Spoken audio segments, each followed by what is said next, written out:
Welcome back, Deep Divers. Today, we're diving into a world of gods and mortals and magic.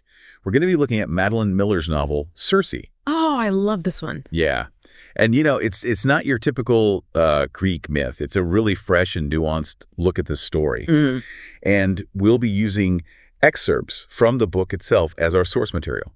So we're going to explore all sorts of themes like power and exile and family and what it even means to be both human and divine. Sounds enchanting. Right. Okay, so let's start with Circe's family. She's the daughter of Helios, this incredibly powerful titan, the sun god. I mean, talk about a powerful dad. I know, right? But her mother is a nymph who's scheming, ambitious, and sees Circe as more of a pawn than a daughter. Ouch. It's gotta be tough. Yeah, I mean, talk about a dysfunctional family, right? Yeah, so you have Circe, who's born into this immense power. She's a goddess, after all. But she's overlooked, even mocked by the other gods. She's different. Different how? Her voice is softer. Her magic is more subtle. Not like the flashy kind we usually imagine. And then there's Helios himself, this dazzling, powerful being, but also terrifyingly cruel at times. Yeah, like how he dotes on his sacred herd of cows, remembers their sweet names like Darling and Starbright. Right, but then in the next breath, he's threatening to flay anyone who even looks at them wrong. Talk about mixed messages. I know. It's wild, right? It really shows how Circe develops her understanding of power. It's something that's both alluring and dangerous, something she both wants, but also kind of fears. Totally. Yeah. And that tension comes to a head when Circe gets exiled to the island of Aiaia for defying the gods. What does she do? She helps Prometheus. The titan who gave fire to humanity. Exactly. And the gods see this as a total betrayal. Right. And they send her off to this island. But here's the thing. It's not a desolate wasteland. She has a gorgeous house, plentiful food, everything's comfortable. But she's totally alone, right? Utterly alone, cut off. It's like a gilded cage. So in this isolation, that's when Circe really starts to find herself. Yeah, she finds solace in witchcraft. And it's fascinating because as a goddess, she hates toil. Naturally. But she finds this demanding work really satisfying. Witchcraft becomes her refuge, her way to connect with her power. That's amazing. It is. And there's this great story about her trying to make an acorn sprout. At first, she tries to force it, like the showy magic she's seen from others. But it doesn't work. It's only when she lets go, when she honestly expresses her desire for a simple wild strawberry, that the magic works. So it's not about force. It's about understanding, Yeah. patience, aligning with the natural world, like listening to your intuition. I love that. Right. So as Circe is growing into her power, she encounters all sorts of gods and mortals. Oh, yeah. Hermes, the messenger god. With his silver tongue and, mischievous energy. Right. And then there's Aeetes, her brother, also a powerful sorcerer, who actually warns her about her magic. Oh, that's interesting. And then we can't forget about Pasiphae. Oh, Pasiphae, her sister. She's a chilling figure. So ambitious. Cruel, really. Consumed by her own desires. And what about the story of the Minotaur? Oh, that's a symbol of Pasiphae's ambition, right. And it shows what happens when power is totally unchecked. That scene where Circe helps Pasiphae give birth to this monster is brutal. Madeline Miller isn't afraid to show the darkness in these stories. It really makes you think about the limits of power, right? Yeah. And the consequences of using it. Definitely. And all of these encounters, they force Circe to really confront the truth about the gods. They're not these perfect beings. They're flawed. They can be selfish. And their actions have real consequences. So she starts to question everything she thought she knew. Right. About the world. About herself. And this is where things get really interesting. Yeah. Because a certain hero is about to sail into the picture. Odysseus. Yeah. Talk about a turning point. But it's not your typical hero story. There's a lot more to it. I think it might be a good spot to pause, though. Let our listener absorb all this. That's a great idea. What are your initial impressions of Circe so far? Anything grab your attention? Yeah. What do you think? While you're thinking that over, let me just remind you to hit that subscribe button and follow our channel. We've got so much more to explore, you don't want to miss it.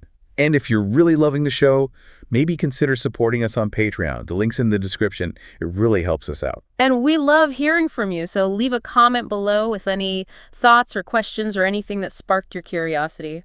What's resonating with you about Circe's story so far? So, Odysseus. Right. He shows up, and it really changes things for Circe. But it's not like the typical hero story, like the hero sweeps the maiden off her feet. No, definitely not the Disney version. Right. Odysseus, he's clever, resourceful, Right. but he's also got these flaws. Well, yeah, he's got baggage for sure. He can be ruthless, Yeah. arrogant, even cruel sometimes. I mean, he's been through a lot, right? Yeah, all those years at war, it takes a toll. He's driven to get back to his kingdom, to reclaim everything he thinks he's lost. And Circe, she sees all that. The darkness underneath. Exactly. So their relationship, it's so much more interesting than like a simple love story. They're definitely not your typical couple. There's a real connection, a meeting of minds. They really challenge each other. They trade stories, find comfort in each other's company. Remember those nights they spend just talking? Oh, yeah. Odysseus telling her all about his adventures, the good and the bad. The monsters, the choices he had to make. It's like they really see each other. For who they truly are, flaws and all. And Circe, who's always felt like such an outsider, she finally meets someone who gets her, who appreciates her power, her intelligence. But she knows she can't keep him forever. He's got a destiny, right? He has to get back home. And that leads us to the birth of their son, Telegonus. Yeah, this is a big moment for Circe. It is. She chooses to become a mother, knowing full well what it means, the joy, the heartbreak, knowing she'll have to let go one day. That's such a brave choice, don't you think? It is. She's strong. And when she senses any threat to her son, watch out. She's not afraid to use her power, even against the gods. That scene where she confronts Athena, intense. Well, it's electric. She's finally owning her power completely, defying anyone who gets in her way. But even with all her magic, she can't control everything. She can't shield Telegonus from his own heart. He wants to see the world. Right. Experience life beyond Aiaia. And find his father. It's that classic coming-of-age story, the pull of the unknown. And Circe, even though it scares her, she realizes she has to let him go. It's a theme we see so much in this book. Letting go. Of the past, of control, of people we love. It's painful, but I guess it's how we grow. So you think Circe's found some peace? You'd think so. But then, another visitor, out of the blue, Penelope arrives. Wait, Odysseus' wife. The one and only. And she's not alone. She brings Telemachus with her. The son Odysseus left behind. Oh, wow. So what happens? Does she want revenge, the scorned wife confronting the other woman? You'd expect that, wouldn't you? But Madeline Miller, she's full of surprises. Penelope, she's way more than just a jealous wife. She's smart. She's strong. So what does she want? She wants something deeper than revenge. There's this incredible moment where she reveals that she knows the truth. About Odysseus's death. About Circe's role in it. And how does Circe react? There's no rage, no accusations. It's grief, it's understanding.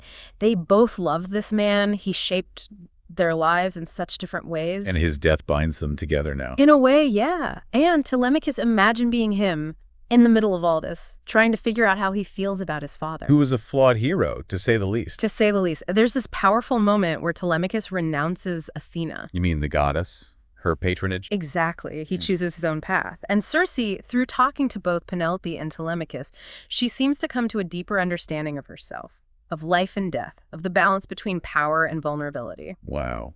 It seems like she's finally confronting her past. Yeah, and remember Scylla? The monster she created. She finally undoes it. Really? After all this time? It's like this symbolic act, releasing old wounds, accepting the consequences of her choices, healing the damage she caused. And in the end, what happens? Circe makes a huge choice. She chooses mortality. She gives up the immortality of the gods and embraces the natural cycle of life and death. It's bittersweet, but hopeful too. I mean, we've covered so much here. Circe's journey is incredible, but what does it mean for us? We're not immortal. Right. It makes you think, how do we deal with power, with exile, with family, the choices we make? How do those shape our lives? Yeah, it's wild to think about. From that insecure, young nymph to this powerful sorceress.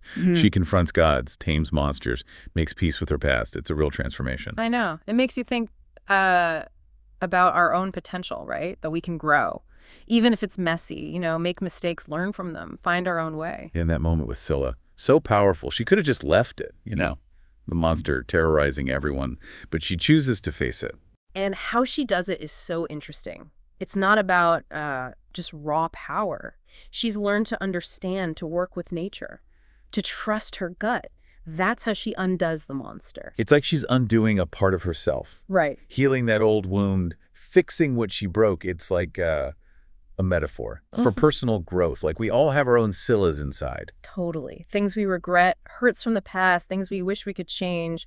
But Circe's story, it's not just some ancient myth. It feels so relevant. It's about being human, wanting connection, struggling with power, learning to let go. Yeah, it's those human stories that really grab you. The vulnerability, the tough choices. That's what shapes us. Exactly. And Circe, when she chooses to be mortal, to give up being a god, it's like she's saying something really profound. Like what?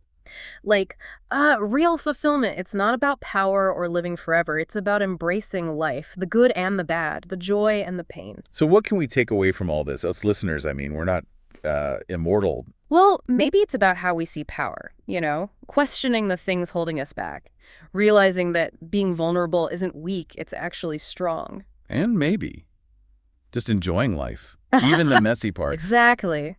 Circe shows us that we're not stuck in the past. We get to choose our path, find meaning in all the chaos. It's a pretty powerful story. A testament to the human spirit. It really is. Madeline Miller, she's given us this amazing retelling, a story that sticks with you. If you haven't read Circe, definitely check it out. It'll make you think, make you feel, maybe even see the world differently. And if you want more deep dives like this, subscribe to our channel. And if you really want to support us, head over to Patreon, the link's below. It helps us keep making these episodes. We love exploring these ideas with you. So tell us what you think. What stuck with you from Circe's story? Head to the comments and share your thoughts. Until next time, keep being curious, keep exploring. Thanks for joining us on The Deep Dive.